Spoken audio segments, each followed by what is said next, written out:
फूलों सा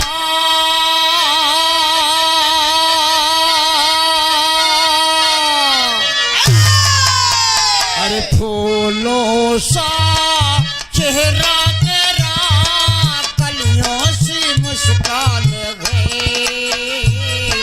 रंग तेरा देख के रूप तेरा देख के कुदरत भी हैरान है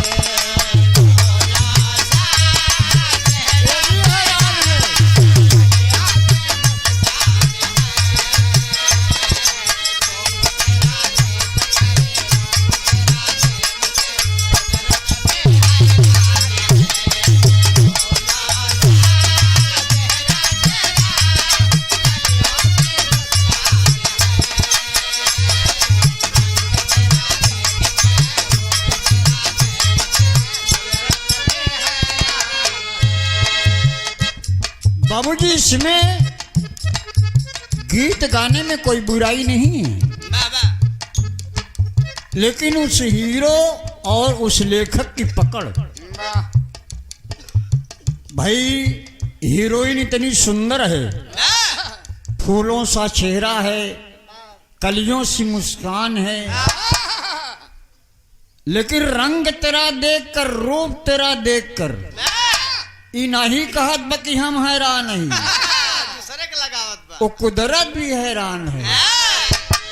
बताओ, जिस कुदरत ने सबको बनाया है वो किसी के रूप रंग को देख करके हैरान हो जाएगा? मैंने इसको गुणा भाग से काट दिया, आखिरी लाइन गलत है। कहो कल्लू मास्टर साहब, अब भाई तू बजावत जे गलत मनाई वो गलत ही तर्ज बजावत।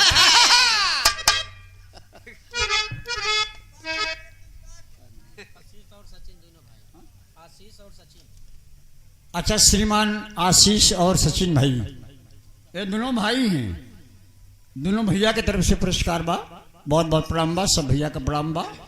लेकिन भक्त क्या लिखता है बाबूजी, आज शक्ति मां सरस्वती के लिए 2 लाइन केवल लिखा है मैंने वंदना, जरा इस बात पर ध्यान देना मुन्ना राजा।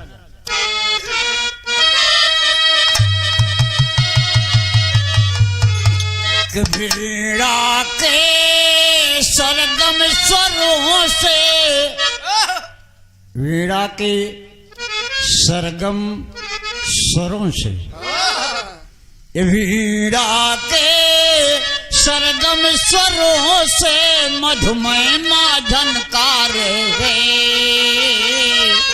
आदि शक्ति ज्योति हो, ममता की मोती हो, गुणगाता संसार।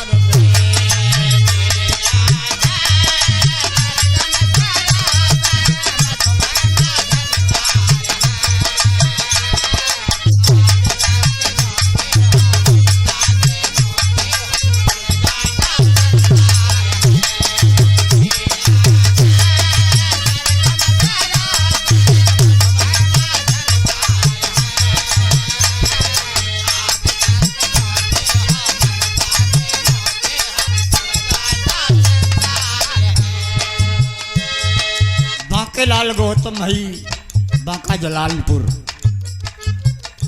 बहुत बहुत नमस्कार, सब भाई को नमस्कार प्रणाम है। आज शक्ति ज्योति हो, ममता की मोती हो, गुण गाता संसार है। आप ही सब कुछ है, आप ही सब देवी हैं, जहां जैसा काम पड़ा वहां वैसा रूप ले लिया। हम चाहे माँ शारदा कहें, माँ विंध्यवासिनी कहें, माँ सरस्वती कहें, माँ दुर्गा कहें, माँ काली कहें, माँ शारदा कहें, सबकी शक्ति एक है, केवल नाम अलग है और मंदिर अलग है।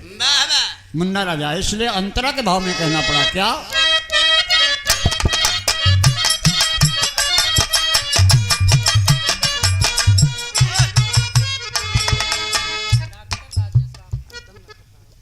सम्मानित श्रीमान डॉक्टर साहब राजेश भाई रामपुर, ये 50 रुपए का पुरस्कार माता रानी की वंदना पर माई सुखी रखे, सब भाई लोग सुखी रहें।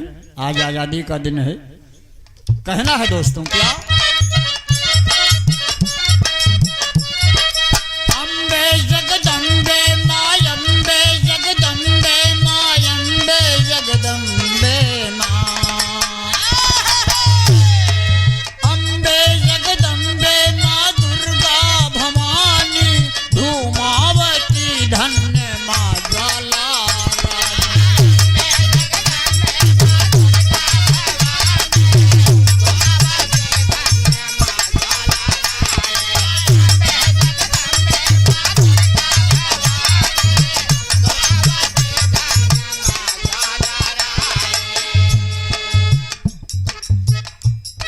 श्रीमान राम कमल यादव भाई मझगवा जिला पंचायत के भावी प्रत्याशी, आपकी तरफ से 100 रुपये का पुरस्कार माता रानी के भाव पर बहुत बहुत प्रणाम है। आपकी मनोकामना पूरी हो, परमात्मा आपकी मनोकामना पूरी करें, सब भाई लोग सुखी रहें। मुन्ना राजा कहना है कि अम्बे जगदम्बे माँ दुर्गा भवानी, धूमावती धन्य माँ ज्वाला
हेलो कुछ बात टनाटन नहीं बोलत, हमका लोग का टनाटन चाहिए। एक तो ऐसे बुढ़ापा ही टाइट माल रखा भाई। दूसरा पद है, दूसरे पद में गुरु घराने का परिचय है। दोस्तों, हम किस घराने के हैं, हमारे मार्गदर्शक कौन थे, आज वो हैं कहाँ। इसके बाद आपको एक छोटा सा गीत प्रस्तुत करेंगे आजादी पर। तरत धुन तो बहुत बढ़िया आप लोगों ने सुना ही है, फिर बिरहा उरहा तो रात में मजा आवत है बढ़िया। अभी तो आजादी है, आधा बोल चाल आधा इधर उधर का हो कल्लू मास्टर, आधा तो अपने मन का काम करता है। फूलों के बदले में, फूलों के बदले में, फूलों के बदले में, फूलों के बदले में आंसू है अर्पण, बालक है अंधा तुम्हें माँ हो दर्पण।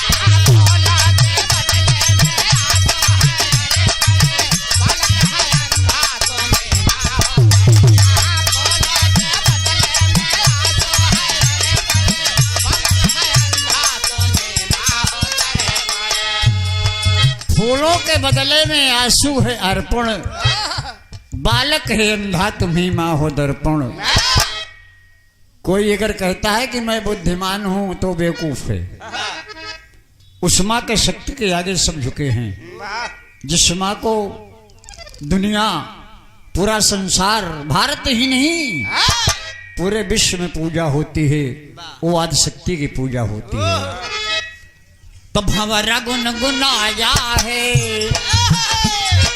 भंवरा गुनगुनाया है, लहरी गीत गाया है, नन को करण